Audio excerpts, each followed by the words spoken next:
नमस्कार दोस्तों, विशाल एपिक्स में मैं डॉक्टर विशाल शर्मा आप सभी का सहर्ष स्वागत करता हूं। दोस्तों, आज मैं आपके सामने एक और महान पुस्तक को लेकर आया हूं, जिसका नाम है कौटिल्य अर्थशास्त्र। आखिर क्या है कौटिल्य अर्थशास्त्र? कौटिल्य अर्थशास्त्र विष्णुगुप्त चाणक्य द्वारा रचा हुआ एक ग्रंथ है, जो इसमें चाणक्य नीति और अन्य चाणक्य सूत्र हमको मिलते हैं। विष्णुगुप्त चाणक्य द्वारा ये लिखी गई एक वो महान पुस्तक थी, जिसमें इन्होंने पूरे अपने वेदांत यानी पूरे वेदों से और भी बहुत सारी जगह से जो अर्थशास्त्र को इकट्ठा किया और इस पुस्तक में अंदर डाला। हालांकि ये पुस्तक कभी डेवलप हो चुकी थी, बाद में इसको लोग ढूंढा गया, हस्तलिखित ढूंढी गई, उसके बाद इसका उद्घाटन हुआ। काफ़ी पुरानी पुस्तक है ये। दोस्तों, पूरा देश का एडमिनिस्ट्रेशन अगर देखा जाए तो ये देश का क्या, पूरे वर्ल्ड का एडमिनिस्ट्रेशन इस पुस्तक के आधार पर चलता है। आज भी वो सारी घटनाएं घटती हैं जो इस पुस्तक में पहले से ही हमारे सनातन में लिखी जा चुकी हैं। इस पुस्तक ये अपने आप में एक महान पुस्तक है, क्योंकि इसके सारे सूत्र आज भी सब जगह उपयोग होते हैं। वो सटीक बैठते हैं, निशाना बिल्कुल सटीक बैठता है, हर चीज़ें बिल्कुल सटी हुई। जैसी एक पुस्तक और है शुक्र नीति, जो शुक्र नीति है वो आज की डेट में सफल एक तरीके की नीति है। ऐसे ही कौटिल्य अर्थशास्त्र भी है जिसमें सफल नीति हमको मिलती है।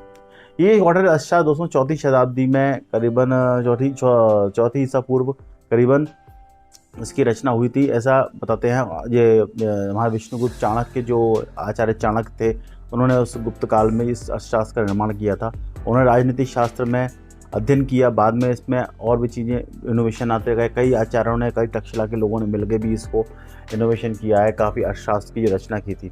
हालांकि अर्थशास्त्र जितना भी है लगभग बहुत सारा विलुप्त हो चुका था। जो अवेलेबल रहा वो हमको मिला, वो इस पुस्तक के रूप में। वही इससे भी बड़ा मुझे लगता है कि अर्थशास्त्र था जो विलुप्त हो चुका है काफ़ी समय से, काफ़ी आक्रमणों के द्वारा। हमारे सनातन धर्म के अगर देखा जाए, जितने भी वेद हैं, उन वेदों से बहुत सारे सूत्र इसमें निकाले गए हैं। अगर पुस्तक को आप पढ़ेंगे तो इसके अंदर बहुत सारी चीज़ें निकाली गई हैं। दोस्तों, ये है वो कौटिल्य अर्थशास्त्र जो आप देख रहे हैं। मैंने इसके और भी भूमिका वगैरह भी देखी, और इसमें देखेंगे तो वेदों से भी काफ़ी चीज़ें निकाली गई हैं, हमारे सनातन संस्कृति से निकाली गई हैं। उसके बाद जैसे महाभारत हुआ, आदिकाल हुआ, इन सब से निकाल के इसमें इनोवेशन किया गया है। तो ये कह सकते हैं चाणक्य द्वारा रचित है, लेकिन चाणक्य के अलावा और भी लोगों ने इसको इनोवेशन किया है। और इस नीति के आधार पर आज की डेट में आप देख रहे हैं, जो भी दंड संहिता, अपन भारतीय दंड संहिता जिसको रचना हुई है, पूरी इसी के आधार पर ही दंड संहिता हमें बनी है। और इसके आधार पर अर्थशास्त्र की क्या क्या व्यवस्थाएं रहती है, राजा के क्या गुण होते हैं, आपके प्रजा के क्या गुण होते हैं, इन सब चीज़ों के विषय में पूरी चीज़ें बताई गई। क्या क्या कैसे लुभावित की जाती हैं। आज जाने कि हनी ट्रैप जैसी जो स्थितियाँ आज की डेट में काफ़ी उद्योगपतियों या कोई पॉलिटिशियंस को संग जो हनी ट्रैप की स्थिति पहनती है किसी भी कारण से, वो तक वर्णन इस पुस्तक में मिलता है, ये आपको बता दूं।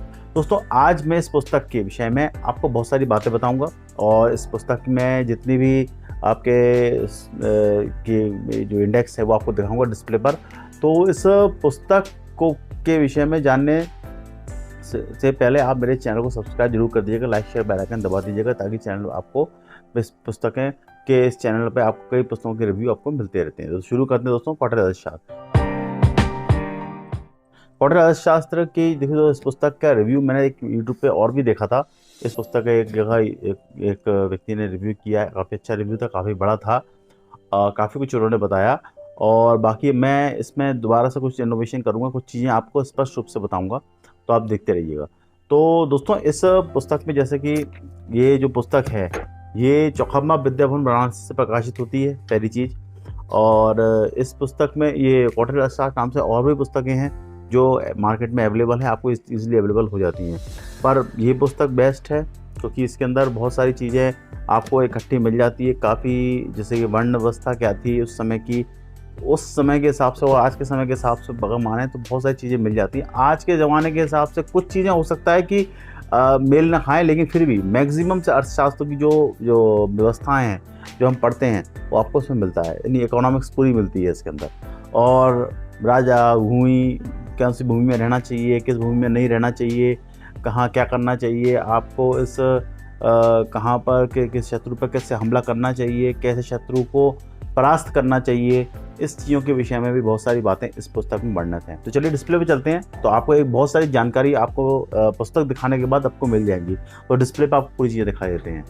तो दोस्तों, ये है कौटिल्य अर्थशास्त्र। देखिए आचार्य चाणक्य का यह फोटो भी बना हुआ है। ये वाचस्पति गौरीला द्वारा रचित पुस्तक है। ये देखिए, ये जो है चौखंबा पब्लिकेशन हाउस से प्रकाशित होती है, सुभारती प्रकाशन इसमें है, और ये 400 रुपये इसका पुस्तक का मूल्य है। और विद्याभवन से प्रकाशित होती है। अर्थशास्त्र इसमें दिया हुआ है चाणक्य सूत्र सहित, जो कि आप देख सकते हैं दिया हुआ है चौखंबा विद्याभवन वाराणसी से। आगे चलेंगे तो देखिए काफ़ी कुछ आपको मिलेगा यहाँ पर। और अब इसके बाद अपन इसके उस पर आते हैं। देखिए इसमें भूमिका दी हुई है। भूमिका देखेंगे आपका कौटिल्य अर्थशास्त्र के विषय में जो यहाँ पे बातें बहुत सारी, देखिए वेदों से यहाँ निकाला गया है, वेदों के कई सूत्र इससे इसको दृष्टि से, राजनीतिक दृष्टि से इसमें काफ़ी कुछ डाला गया है जो इसकी भूमिकाओं में दिया हुआ है।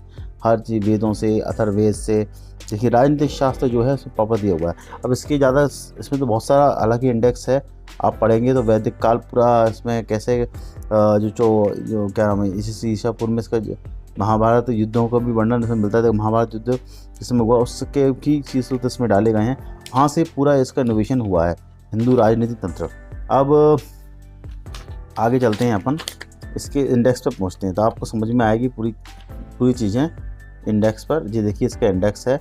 अब इंडेक्स का इम्पोर्टेंट है, इंडेक्स देखेंगे आप इसका तो देखिए इसमें विद्या विषयक 4 विद्या विषयक विचार जितने विद्या के हैं, साधु स्वभाव, आत्म एवं मंत्री के पुरोहित की नियुक्ति कैसे की जाती है, गुप्तचरों की नियुक्ति कैसे की जाती है, इसके विषय में यहाँ पर बहुत से आत्मरक्षा के संबंध में क्या क्या आपको काम करने चाहिए। और आएंगे आप देखेंगे कि इसके अंदर आप दुर्गों का निर्माण कैसे करते हैं, और कैसे करते हैं, दूसरा अधिकरण जैसे जनपदों की स्थापना कैसे करते हैं। आप देखेंगे यहाँ पर पशुओं का कैसे कर वसूली के नियम क्या होते हैं, यानी टैक्स कैसे दिया जाता है, देखिए पूरा दिया हुआ है कैसे अपन करना चाहिए। आयुध का आकार का अध्यक्ष कौन नियुक्त होना चाहिए, बद्ध स्थान का अध्यक्ष कौन होना चाहिए, नौका अध्यक्ष कौन, पशु विभाग का अध्यक्ष कौन होना चाहिए, गजशाला का अध्यक्ष कौन होना चाहिए, एक जो अध्यक्ष कौन कौन होने चाहिए, कौन कौन काम कर सकता है, इसके विषय में यहाँ पे पूरी चीज़ें दी हुई हैं। दास के क्या गुण होते हैं, कौन कौन से दास, श्रमिक के नियम क्या होने चाहिए, जो आपको दे सकते हैं। तीसरा अधिकरण जो दिया हुआ है, इसके अंदर विवाह संबंधित दाय का कर्तव्य क्या है, सबके कर्तव्यों के विषय में यहाँ पे पूरी बातें यहाँ दी हुई हैं। तो दो ये आप देखिए, कंटक शोधक अधिकारी जो रहते हैं, शिल्पियों की प्रजा, आपके व्यापारियों की प्रजा की रक्षा। और आप आगे जाएंगे इसमें तो इसके अंदर आप देखिए गुण षड्यंत्रकारों की प्रजा से रक्षा कैसे उपाय किए, कैसे किया जाता है, शुद्ध दंड के चित्र का दंड क्या होता है, इस दंडों के विषय में दिया। योग व्रत 5वां उपकरण है, बच्चों का भरण पोषण कैसे किया, राजद्रोही उच्च अधिकारियों के संबंध में दंड व्यवस्था क्या होनी चाहिए, क्या चीज़ें हैं, क्या होना चाहिए, इसके विषय में यहाँ दिया है। योनि मंडल, छटा, प्रकृति गुण क्या होने चाहिए, षट गुण क्या होने चाहिए, समहानि, ये सब चीज़ें यहाँ दी हुई हैं। और भी आएंगे आपके प्रकृति का व्यसन किस तरह से होता है, क्या है, और सब चीज़ें यहाँ दी हुई हैं, देख सकते हैं आप। 10वां है छावनी का निर्माण कैसे करते हैं, जो छावनी आज की डेट में मिलिट्री छावनियाँ होती हैं, आप देख सकते हैं उसको कैसे निर्माण, कैंट का निर्माण कैसे करते हैं, इस चीज़ की व्यवस्था यहाँ दी हुई है। और आपके आगे भेदक होते हैं, जो आपके घर के भेदक आपके उनके क्या क्या, तो ये इसके अंदर पूरी चीज़ें दी हुई हैं। देखिए और सेनापतियों के कैसे अपन पतियों से वध और राजमहल की सहायता कैसे किया जाता है, ये सब चीज़ें वध और के संबंध में बातें। कपट के उपायों और दंडों के प्रयोग का आक्रमण द्वारा विजय उपलब्धि, गुप्तचरों के शत्रु देश में निवास कैसे किया जाए, मतलब कैसे अपन अपॉइंट करते हैं, जो जासूसी जो हमारा खुफिया विभाग है जो रॉ करता है, वो सभी इसमें दिया हुआ, कैसे हम शत्रु का भेद जान सकते हैं, शत्रु वध के प्रयोग क्या कर सकते हैं, और चाणक्य सूत्र, अर्थशास्त्र की युक्तियाँ इसके इसमें यहाँ दी हुई है। तंत्र युक्ति के 15 अधिकरण इसमें दिया हुआ है। यह शास्त्र प्रिंटिंग वाइज देखा जाए तो बहुत अच्छी किताब है, आप इसको पुस्तक को ले सकते हैं, ईजिली अवेलेबल हो जाएगी। ये पुस्तक का लिंक मैं डिस्क्रिप्शन में डाल दूंगा। तो ये है हमारी पुस्तक। तो दोस्तों देखा आपने, आपको इस पुस्तक के विषय में मैंने काफ़ी कुछ जानकारियाँ जो संक्षिप्त जानकारियाँ वो आना आपको दे दी। तो दोस्तों आपने इस पुस्तक के इंडेक्स को देख के ही समझ लिया होगा कि इस पुस्तक कितनी महान पुस्तक है अपने आप में। इसमें सारी अर्थव्यवस्था जितनी अर्थशास्त्र की हैं सब दी हुई हैं, जो हमारे सनातन ग्रंथों से भी निकाली गई हैं, इस चीज़ के विषय में दी हुई हैं। तो ये पुस्तक अपने आप में एक बेहद महत्वपूर्ण पुस्तक है। तो दोस्तों आशा है ये आपको वीडियो बहुत पसंद आया होगा। अगर आपको ये वीडियो पसंद आया तो आप जरूर कमेंट बॉक्स में डालिए और बताइए कि और मैं किस किताब का रिव्यू कर सकता हूँ आपके सामने, वो पुस्तक में लाने की आपके सामने कोशिश करूँगा। दोस्तों इसी के साथ मुझे आज्ञा दीजिए, मैं मिलता हूँ अगले वीडियो में। धन्यवाद।